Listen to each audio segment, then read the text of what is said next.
வணக்கம். நான் உங்கள் 500 ரூபாய் பேசுகிறேன். ஞாபகம் இருக்கா? மொய்யா வாழ்ந்துகிட்டு இருந்த என்ன பொய்யாவே மாத்திட்டீங்கல்ல. உங்களுக்கு திறமை பத்தல, என்னை தூக்கி சுவிஸ் வங்கியில் வைத்திருந்தால் நானும் சேஃப், நீங்களும் சேஃப். ஒரு ட்ரஸ்ட் ஆரம்பித்து ஒரு போலி கணக்கு காட்டியிருந்தா நீங்களும் சேஃப், நானும் சேஃப். இன்னைக்கு என்ன நாளா சுத்தி கடலை எல்லாம் போட்டு போட்டோ எடுத்து Facebookல போடுற, ட்விட்டர்ல போடுற 500 ரூபாயா நான் அறிமுகமானப்ப எவ்வளவு ராஜ மரியாதை. பாக்குறவள தொட்டு தொட்டு கும்பிட்டாண்டா. நெஞ்சுக்குள்ளே வச்சிருந்தான், வெளியே எடுக்க மாட்டான். ஐயோ கடவுளே வந்துருச்சுன்னு சொல்லி சொல்லி கும்பிட்டான். என்னுடைய வாழ்க்கை உங்களுக்கு சொல்லி தரும் பாடம் என்னன்னு உங்களுக்கு புரியுதா? இந்த உலகம் உங்களை தலையில் தூக்கி வைத்து கொண்டாடும். ஒரு நாள் உங்களை செல்லா காசை தூக்கி எரிஞ்சிரும். அலர்ட்டா இருக்கணும். என்ன பார்த்து கத்துக்கங்க. நான் போயிட்டேன், எங்க அண்ணன் 1000 வாய் பேச முடியாம அவரும் போயிட்டாருன்னு எல்லாரும் சந்தோஷமா போகி கொண்டாடுறீங்களா? மேகி மாதிரி திரும்பி வருவேன். ஸ்டைலா, கெத்தா, புது பிரிண்டா, புது டிசைன்ல, புது கலர்ல வருவேன். அப்ப கலரா தான் வருவேன். திரும்ப என்ன கருப்பா மாத்திராதீங்க.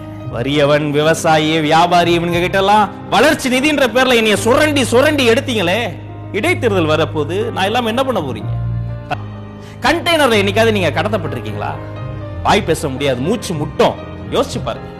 தர்மன் சூதில் நாட்டை இழந்தான். தேர்தல்ல நீங்க எல்லாரும் என்ன வாங்கிட்டு உங்க ஓட்டையே இழந்துட்டீங்களடா. எல்கேஜில இருந்து பிஎஸ்டி வரை என்னை வைத்து தானே உங்கள் பெற்றோர்கள் உங்களை படிக்க வைத்தார்கள். படிக்க வைத்த பெற்றோர்களை முதியோர்கள் அனுப்பிட்டீங்க.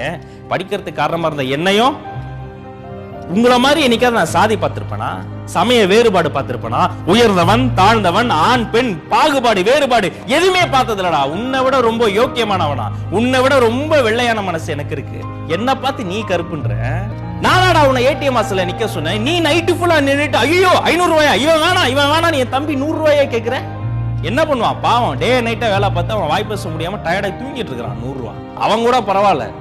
புதுசா 2000 ஒரு பெரிய அண்ணாச்சியை கூட்டு வராங்களாமே. எனக்கு அது கண்டெய்னர் அண்ணாச்சி சைஸுக்கு ஷேர் ஆட்டாவே போதும்.